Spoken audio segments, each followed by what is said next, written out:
Florida-Georgia line makes their way to JU, making the biggest performance for the Larry Strom Amphitheater. President Tim Cost invited the entire JU community, plus family and friends, to the Florida-Georgia line concert to go country together.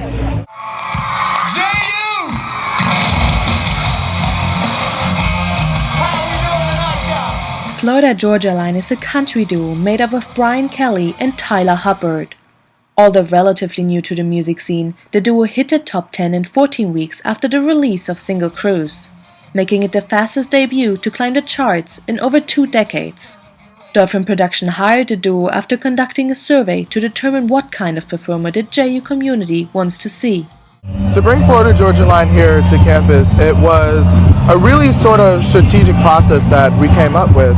We were really interested in what the students wanted here on campus, so we decided to, back in November, do a survey amongst the students and ask them first what kind of genre of music would they like to see here on campus, and also we'd like to see who exactly they'd like to see here on campus.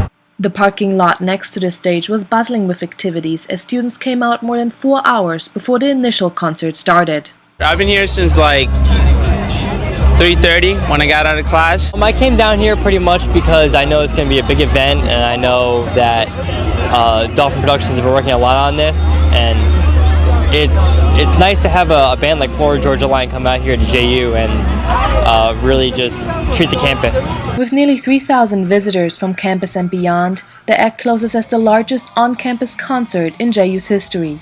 Reporting for the Dolphin Channel, I'm Sarah Mecklenburg. Dolphin Productions are working harder than ever this spring to bring more events to campus. One of the more recent, a question and answer session focusing on the more intimate part of campus life.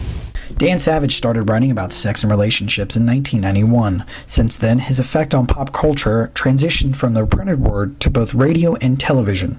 Savage is best known for his work in the gay and lesbian community as an activist, funding projects like It Gets Better, a video series where adults give advice to lesbian and gay teenagers who deal with the effects of bullying. When I go to colleges, I have a wonderful dodge. I work in a question and answer format. I write an advice column. I host a call-in sex advice podcast.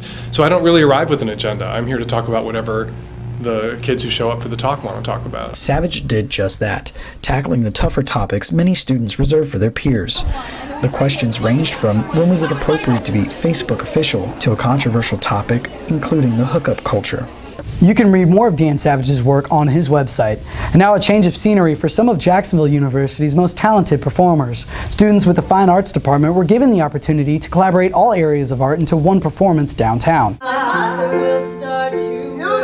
They introduced their audience to a family who looks to the American dream as inspiration in completing their goals. The show develops the storyline of life for 3 generations of this single family and how the so-called American dream panned out for the youngest.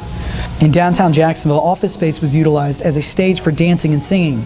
The artists showed off their talents for 6 shows. The first one, titled Generation 1, it follows a couple in the 1960s as they meet, fall in love, have children, and start a family business.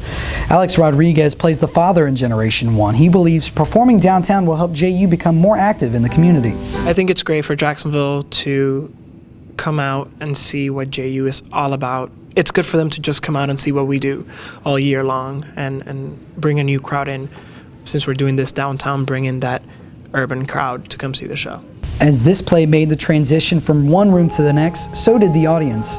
They moved from one floor to another to watch the play titled Generation 2. Generation 2 focuses on the children after the father passes away. They take over the family business and become very greedy through the process.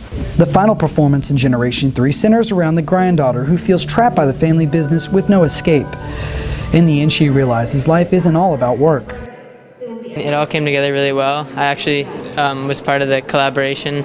I took some pictures. It was a really interesting collaboration of all the visual arts and performing arts, and I just thought it was great that JU could be involved in Art Walk. The show lasted 3 days. The first night, the performances were a part of the Art Walk.